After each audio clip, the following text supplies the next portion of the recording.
What are the purple dots? Kyle? Reference points. No, sir. Adrian? Absolutely right, Andy. Isn't he right? Favorite level. They are points of symmetry. And that's the word you want to use. Because at each point, your airplane has to be exactly the same as it was the point prior to it. Okay? How many points of symmetry are there, Larry? There are, You better not say it. yes. Well, you're gonna have three. Multitude. Well, multitude. That's what I said. Three and Yeah, multitude. because for every degree, there is a point of symmetry. But I'm only talking the major, and I need to add this one. And that. Okay? Just go.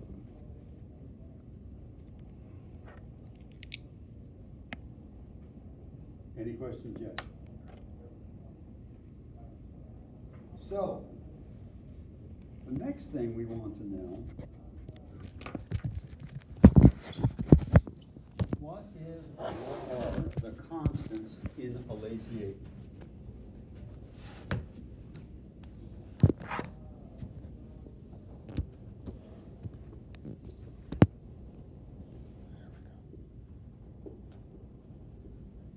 Constant or the constants? Power and power. I'm sorry? Power. Well, in the lazy 8 itself. We're not talking necessarily about the airplane. Oh. The constants are the points of symmetry. But you're right, the power is constant. I have a question about that actually. Sure. I struggle with lazy 8s immensely. I know you did. Yeah. With a change in pitch and therefore changing airspeed and altitude and all that. I found myself obviously where, I set the power Okay? and I get into a climb and I start my turn and then the RPM will be reduced because there's not as much airflow going over the propeller blades. And as I come back down, the propeller will spin faster in part because it's windmilling.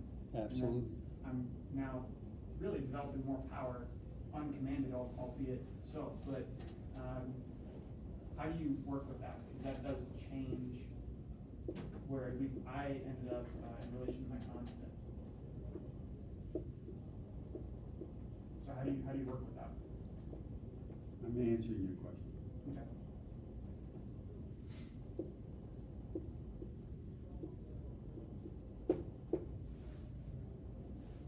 What does it say? Best performed with Constant speed propeller. Oh, yeah. Because otherwise, the engine will run away at the time that you're trying to have some symmetry. Yeah. Now, it isn't impossible. I mean, I've done them with 172s or non-constant speed props many times. It's easier with a constant speed propeller. Okay? So in that case, do you actually, make those power changes in a non-constant speed propeller? Because most of us do our check rides in 172s now. This is power 1. Power 1 equals power 2. Power 1 equals power 3, 4, 5. So this really is a constant power maneuver, despite the fact that our RPM could be changing throughout if we're That's not right. running a constant. But the power is not changed at any time. At least it doesn't command, it's not commanded to be changed by the Well, as you climb or descend with a non-constant speed prop, the RPM increases or decreases as the load increases or decreases on it. Okay, Okay. all right. Thank you.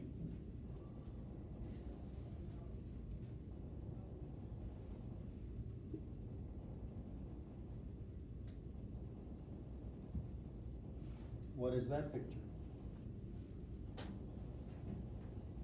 Profile. That is a slightly isometric picture of what a lazy 8 looks like. Because a lazy 8 gets its name from two different things. Number one, it's laying on its side. So that's the lazy eight laying on its side. Number two, the second reason it gets the word lazy associated with it is that it is performed slowly, very slowly. If you don't get bored from here to here, you are not doing it correctly. And you should be doubly bored by the time you get back to there. And then just all PO'd because then you gotta do it all again. This entire maneuver should take some period of time. And by that, I mean 3 to 5 minutes for the entire maneuver to be completed. Most of the people I fly with, they get this done in about 30 seconds, that done. They say, yep, there's my lazy eight. And I said, what was so lazy about that? So there's one constant, and that's power? Power is constant, but the points of symmetry are constant.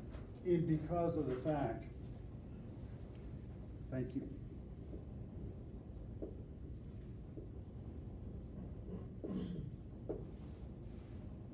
Altitude is never constant. Be careful. Except for your points of symmetry.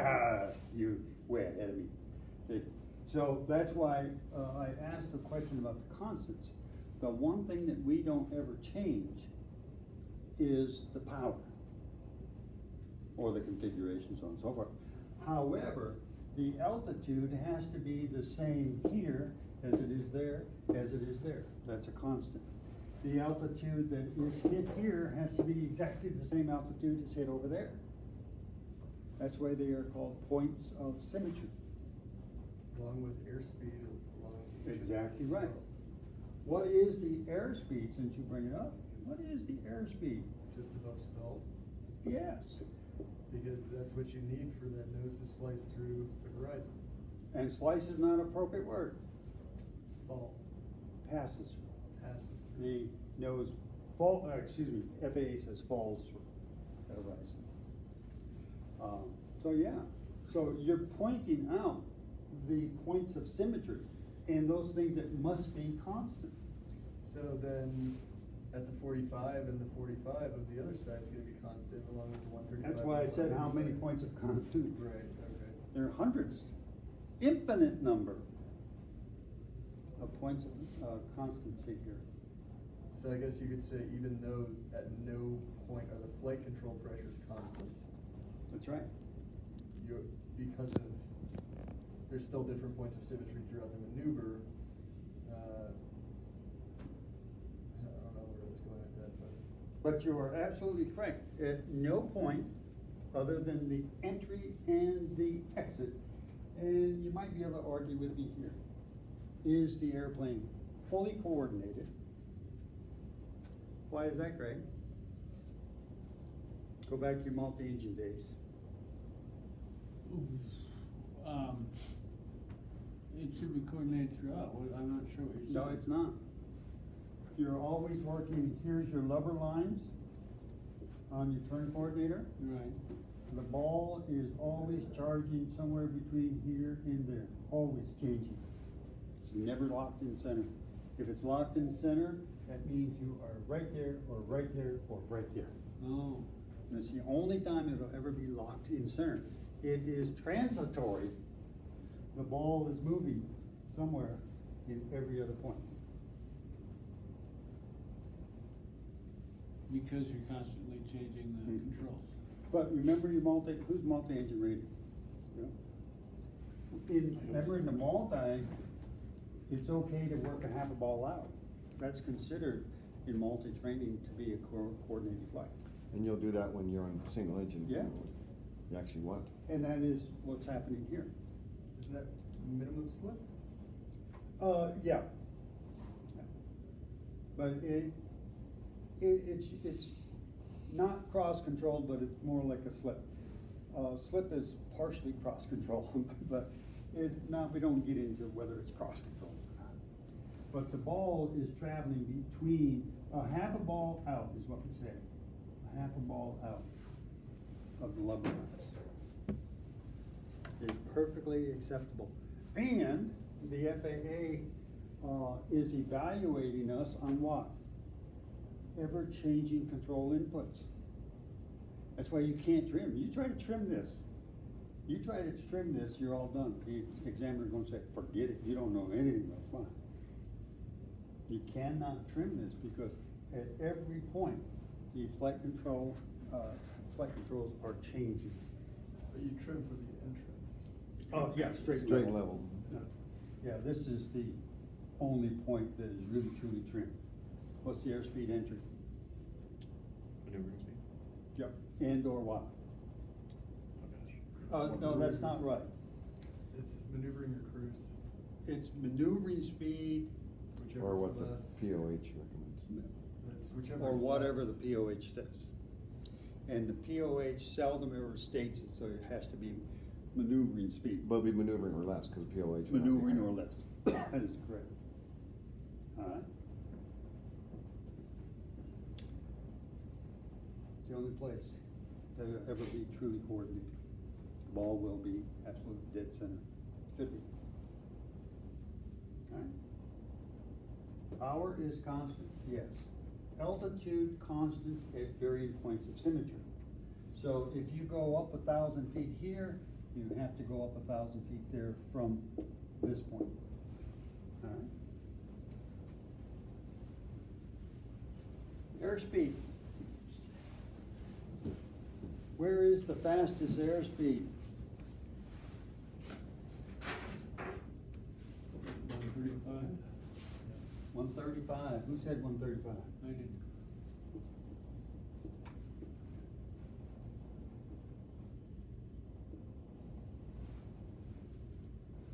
And here, right?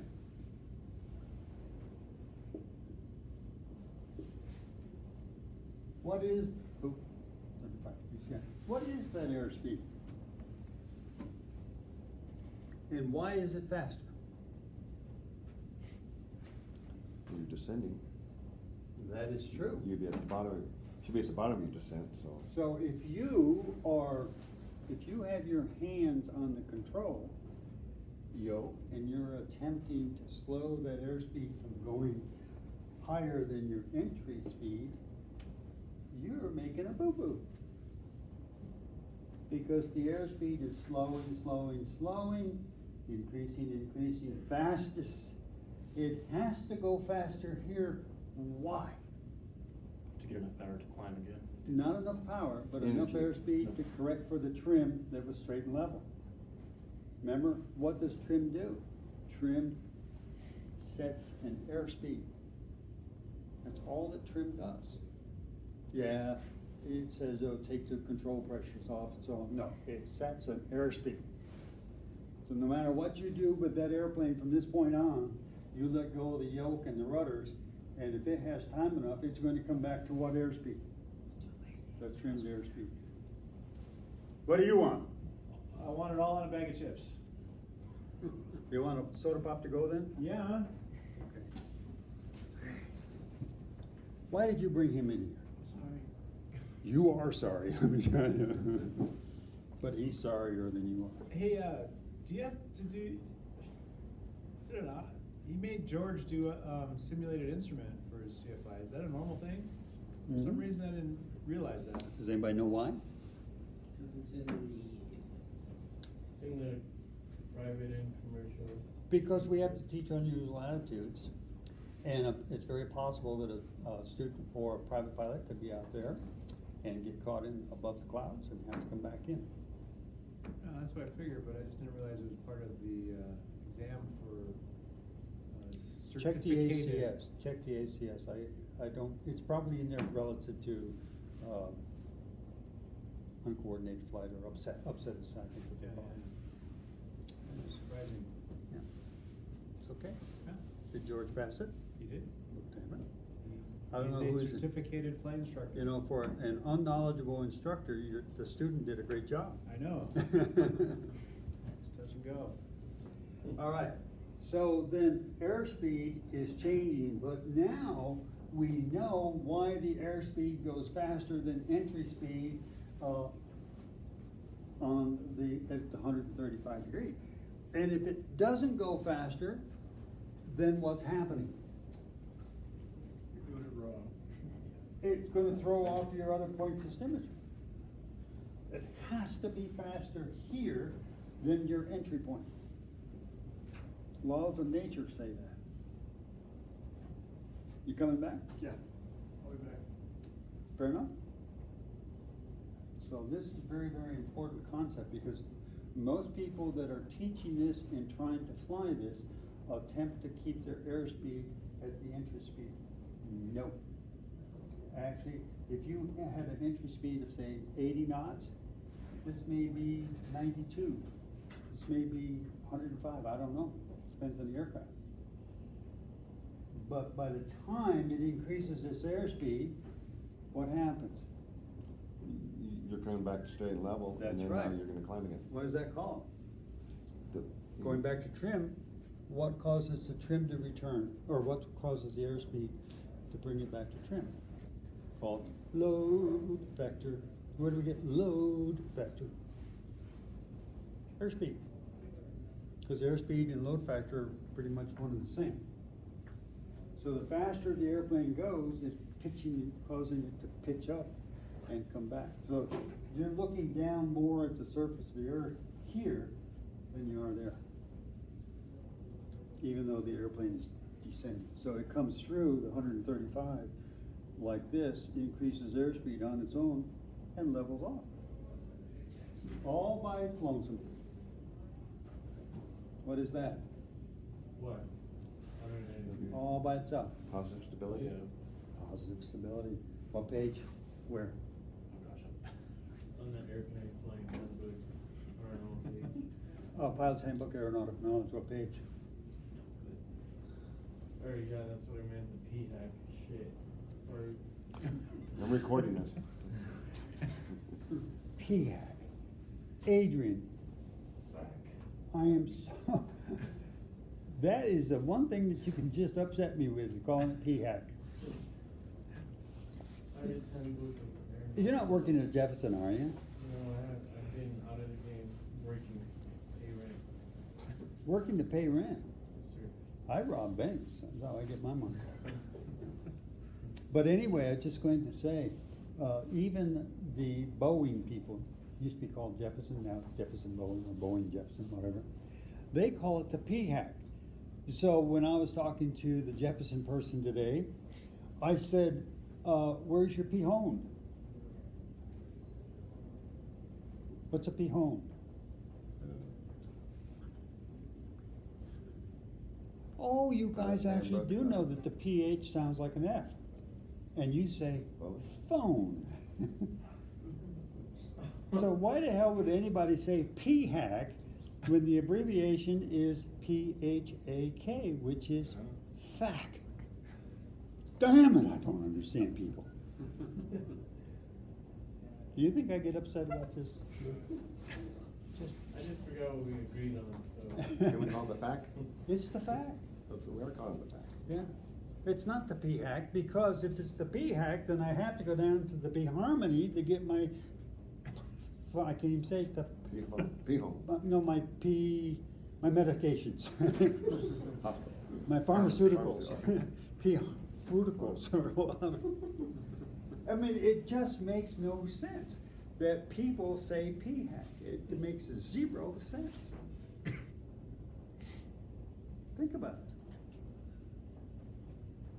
Don't ever do it again, you get me off. Go on. Adrian, I got more faith in you than that. All right, so have I started yet in how to teach the lazy 8?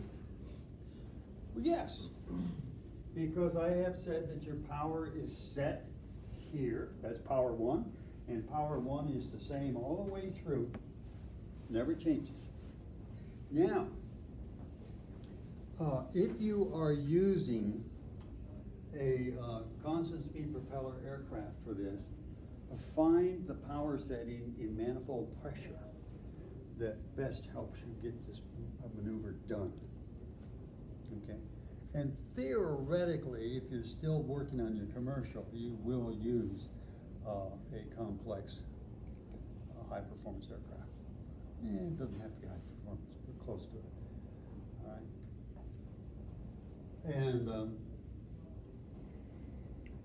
so the whole point being that know your aircraft. On a Cessna 182 retractable gear, the power setting is 17 inches manifold pressure. On a Cessna 172S model, it is 17 or 1800 RPM. So it's 1800 on a S model, okay, RPM.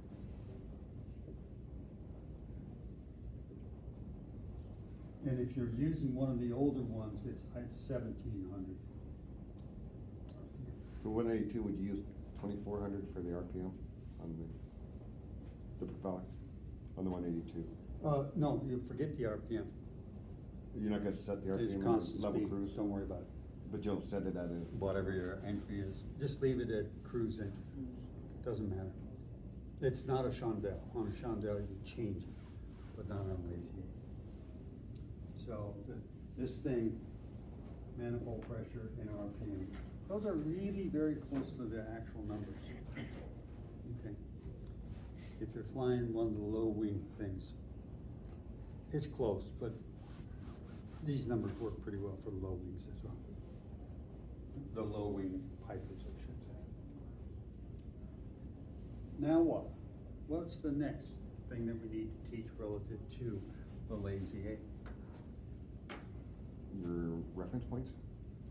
Ooh, way ahead of me. Too far ahead? No, that's beautiful.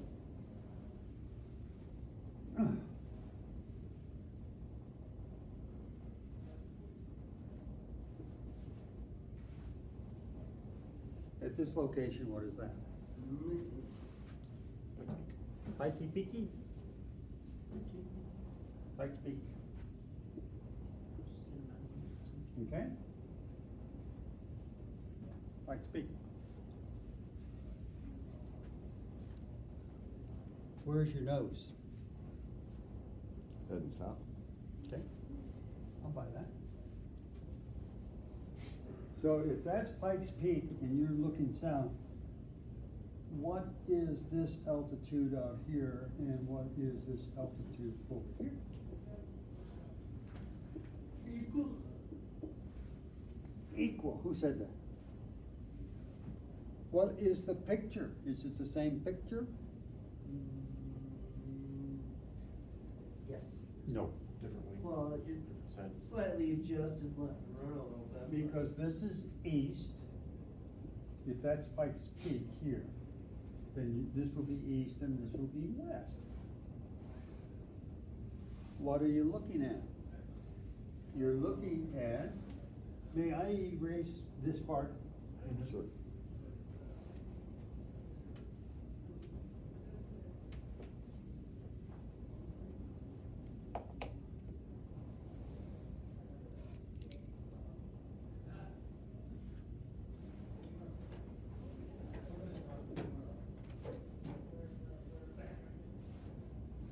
What is that?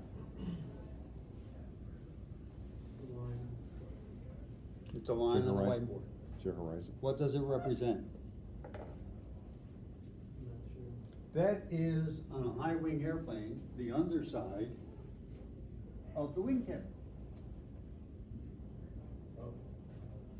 So if you look at it, it looks like that, but you're looking out of the side window, so you don't see the hump on the whale. Okay? Where does this go from here, Larry? What, you're just saying how far up, like 4 inches above the horizon?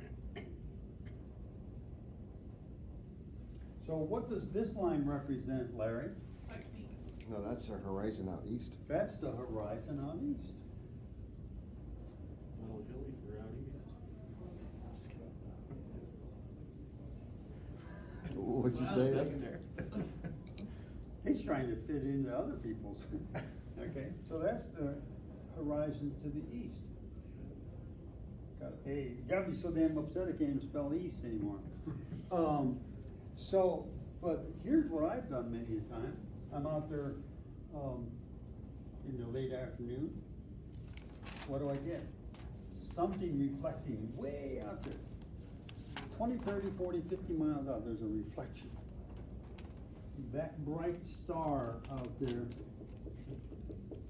is what I use for my focal point. And then I look at the distance from that bright star up to there, and it's 4, 6, 8 inches, whatever it is, that's what I learned. Okay? But now, I'm going the other way. Now, you're talking about the morning, you're talking about the sun? Yeah. So you're talking about the morning? Well, I said it's a bright thing reflecting, so the sun has to be setting, Sets in the west. doesn't it? And this is looking east. You said we're going south, you're looking east. Yeah, So sun's over here. on the west. And that's a reflection, that's not the sun. Luke, explain it to me. I'm confused myself. Okay, put your left arm out. Okay, this is 07:30 in the morning. What's at your fingertip? The sun, if you're going to the south, right? Okay, now you're going south at night, or as the sun sets. Sun sets where? West. And is reflecting off from what? Something out east. And that's what that is.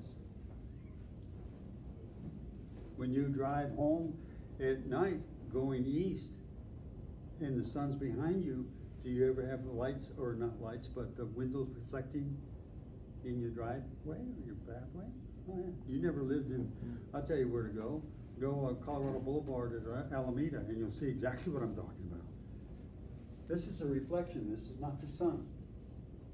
Because I gave you the time of day, didn't I? So this is afternoon, sun setting. Okay, but we got that. This is what's important, recognizing that is approximately 4 inches. So now you gotta go over to the other side. Is it okay if we go west this time? Sorry. Okay.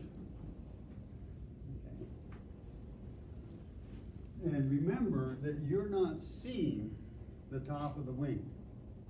You're looking at the bottom of the wing. Anybody ever do pylon 8s or 8s on a pylon? It's the same picture, same thing you're looking at. Okay? So now, what do I see here? This is looking west. What do I see west? I see that. What are those? Mountains. But in this area, I see that. What is that? Foothills? Foothills. Exactly right. And so therefore, this altitude has to be the same as that altitude, which I double checked my altimeter just to be sure. And now I look at the distance between some reference point. I use Devil's Fence Pile. Or fence posts, they call them, the big pile of rocks that are over there. So Jay, what you're saying is before you start, as you're starting to maneuver, you're flying straight and level heading south, you're gonna look both east to get that reference, and you're gonna look west to understand what that will look like. That's exactly before right. you start the maneuver. That is exactly right. Okay. Do that in level flight though, Right, okay. going south or north. Huh? Then you know it. Okay. And so I don't care what the altimeter says. Because on my next pass, it's gonna be covered up for the applicant. I'll let them use it one time to verify. And the next time around, it gets my sectional, covers up everything. All the gauges, all the instruments are covered. Because you can do this perfectly. Ask Mr. Georgie Fergione. him twice and he understood, oh my God, you can do it. You can do it plus or minus 50 feet. That's pretty damn good. Okay? So you can look, if you're going south, look to the east, you see this distance right there and you say, that's my reference point for here, here, and here. Okay? And the same coming back the other way, it's a reference point for here, here, I'm sorry, here, here. You do not have to have an altimeter. It's useless to you. Why is it useless, Greg? It takes too much division of attention to fly the altimeter, when all you have to do is look out the windshield anyway and aim the airplane and bring it back right there. So why distract yourself? Makes no sense. If you just look out the windshield or the side windows, you don't care. It's right there. And you No, can do that's it true, you're gonna do a better maneuver. by far. Yeah. The instruments take time to catch up with you anyway. And then you try and interpolate what they're That's saying. right. And you're trying to adjust it according to the, now, this is going to be well within the, plus or minus differences that the FAA allows. Well within. Probably better than you could do with the Yeah. instruments. Mm. So that's how you do it. Notice I put 1 inch there because that's the highest point. And I put 4 inches down here. It's not the same spacing. Pardon me. Not the same distance below the wing. Okay, so let's assume you're doing it with a high wing. How would you do it with a high wing? You mean a low wing? Crawl out on the wing, go down under it, and there it is over there. How would you do it?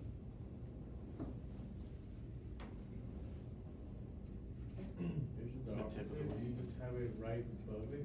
Yeah, it's just like when you do eights and a pylon. Same thing. What is your reference point? Because it just depends on where you're starting.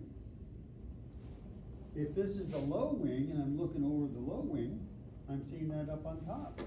It doesn't mean I've impacted the earth anywhere, because I started at 2000 AGL here, and by the time I get over here, and now my little point is up above it. Okay? The whole point of this discussion is that the lazy 8 is one of the simplest maneuvers in the world. Kyle, why? Because once you initiate it, you don't ever have to do anything again. Not one damn thing. Because it really, the airplane should be able to fly that pretty much by itself. Pretty much by itself. Take your hands off the yoke, take your feet off the rudder, and get things started up. Once you've got this, slight climb, it will do it slowly, and that's what makes it a lazy 8. Very slow. Seriously, 3 to 5 minutes to make that entire thing. Most people do it in about 35, 40 seconds. Yeah, I never taught us that way, but you're right. Of course I'm right. Yeah. Ask any one of these guys, is Jay right? That's your hint to say, no, he's always right. It should be done slowly, but people do it too fast. Oh, way too fast. Glenn Ansley. Glenn Ansley would take my students out there and he'd say, may I use a dirty word? Yes. He did. Yeah, because he would say, what the fuck are you doing? Because the kid would be taking 3 to 5 minutes to do the maneuver. And he says, let me show you how to do this. All done. No, Glenn, you were absolutely wrong. But he was the boss and he signed the paper. But my students were taught according to the FAA and not what Glenn Ansley wanted. So, but, now we speak about the dead. Anyway, that, gentlemen, is how I teach the lazy 8. Now, are you gonna go through the whole banking and pitching part of that? If you want. Yes. Do you wanna do it? Do I wanna do it? I'll listen intently.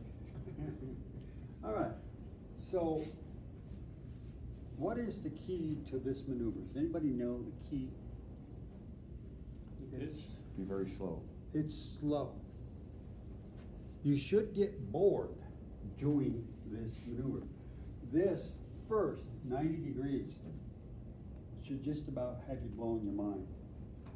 And then you're thinking, oh my gosh, I got another 180 degrees to go, or another 270 degrees to go. This is a very slow maneuver. So, what is the control input right there? That's where you start. Straight and level flight. At Straight and first. level flight. But VA or blower for the POH. Yeah, okay, and that's it. Now, when you are going from here to there, what are you doing? You're increasing your, wait, from where to where? First, we can go 45, but first 90. Well, the first 45, essentially, you have a greater pitch and then more minimal bank, and then you have greater bank and less pitch. Is there any similarity between this 90 and the 90 in the Shondell? Yes. Aha, what might that be? Well, you said similarity? Yeah, I didn't say it's one exactly the same, I said similarity. Right. You're pitching into. Well, Chandel, you're gonna do your pitch before you start your, I'm sorry, you're gonna do your bank before you start your pitch. Yeah, what's the constant relative to pitch and, bank here? In that first 90? Opposite. You get your pitch, but you keep increasing the bank.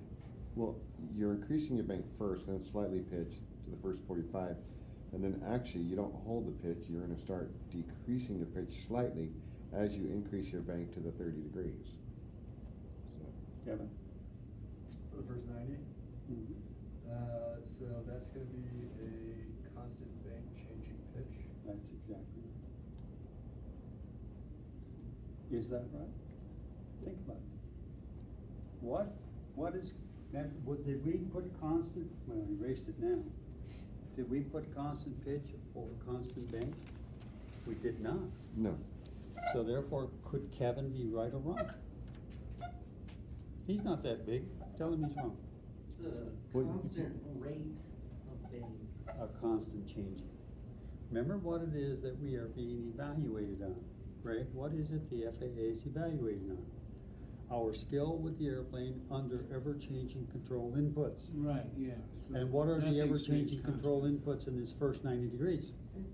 Both the pitch and the bank. That's change. right, exactly right. Yeah. And there is no constant pitch and there is That's right, yeah. until you roll. What is the angle of bank right there, Kyle? 15 degrees. What is it right there, Kyle? 14. Something less. Yeah. What is it right there? Something more. Getting closer to what here? 30. Yeah, see? So that's constant. What about, what is the pitch here?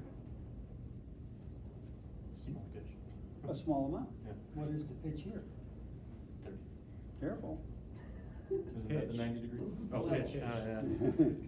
Careful. See, so but it's changing back. It gets, but you're always increasing, but what happens right here?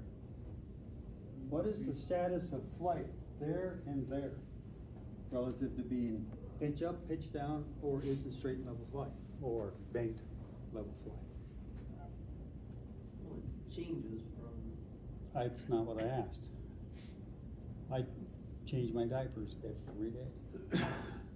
So, no, Start what? approaching a more minimal control. Kevin has the secret to this answer, because Kevin says the pitch is falling through the horizon.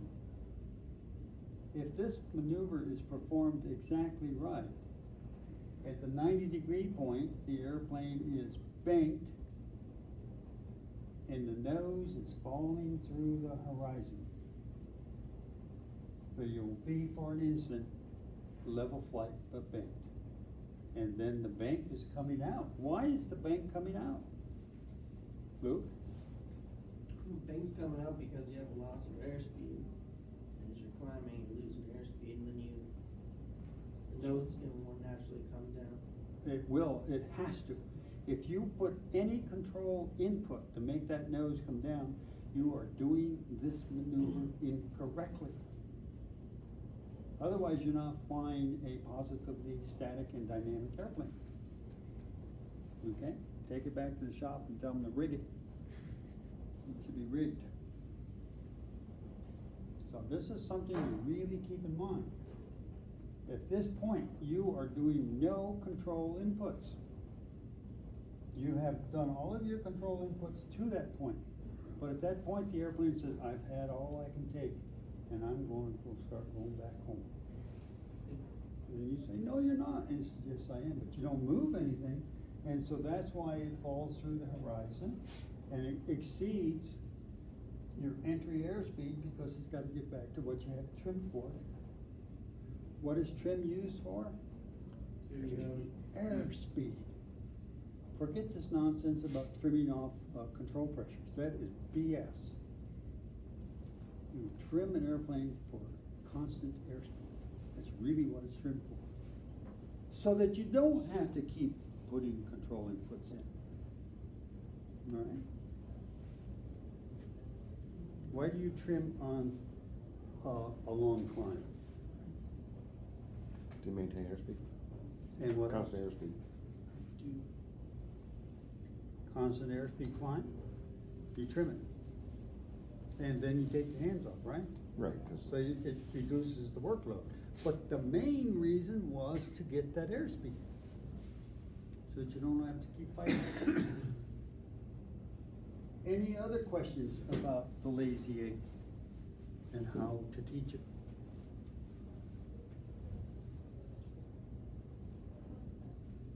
Common errors. Andy knows them all. But he's not going to list a one. He's going to tell you what they are without ever listing one. Anything that's not, any error is an error, common error, so. Anything that we did was a common error. Even this guy. Special. Yeah, especially this guy. Anything that any pilot has ever done is a common error. And the sooner we learn that, that's going to lessen a lot of stress studying for the DPE. Because the DPE is not going to open up the damn airplane flying handbook and say, give me the common errors in this exact order. Not going to do that. So you're going to go back and say, let's see, when I was doing the lazy 8, my entry speed was too high. Ah, that's one. I didn't quite have the trim set. That's two. Overcorrect. And just talk about the things you did, and you've got all the common errors. And if the examiner says, are there any more, say, let me go back and check. The other thing too, like, check right aside, in real life, if you teach your students about common errors for each of these maneuvers, even at the private pilot level, steep turns, let's say, something way less complex than a lazy 8. Sure. Then the student might ask, oh, well, what can I expect on check ride? What's Craig gonna ask me, or what's, I pick on Craig, because Craig's a crowd favorite. What's Craig gonna ask me, or whatever. Well, just learn the common errors for each of these maneuvers, you're not gonna have any problem passing the maneuvers portion of your check ride. What do you want? You gotta get through me. Okay. Oh, okay, no problem. You're on your way. Yeah. And that's a good point. It's an excellent point. But the most important point is the one that there is no such thing as an FAA list of common errors. Because what is it that we're teaching here, Greg? And you better get this one right. Otherwise, he's going to throw you out of this room. Instructional knowledge. What is your instructional knowledge of the common errors? That's exactly right. The ones I made. I saw a person came in the other day, and they had all of the damn common errors copied out of the book. And I said, why? Why? Did you ever make an error? Oh yeah, I did this and I did. I said, why then write all this down?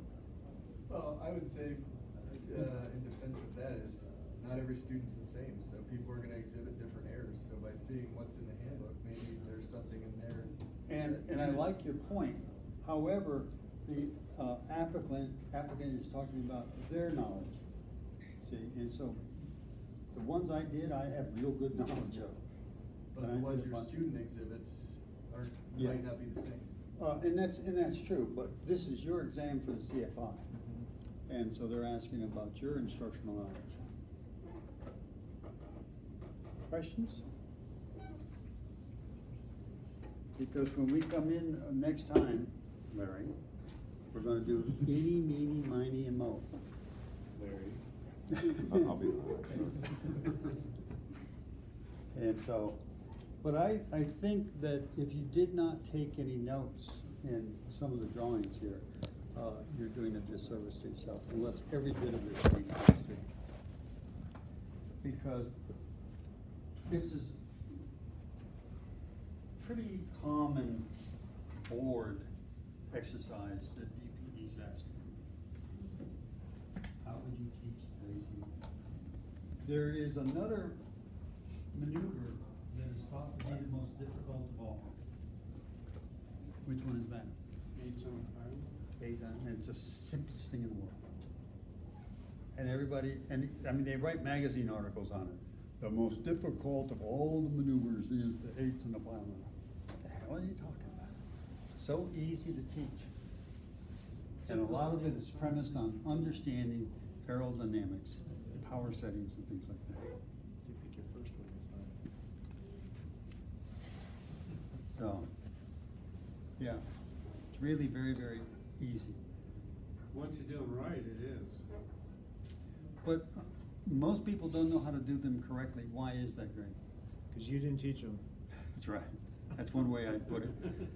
That's exactly right. Because we have all been taught incorrectly. Once you're in pivotal altitude, it's a lot easier too, but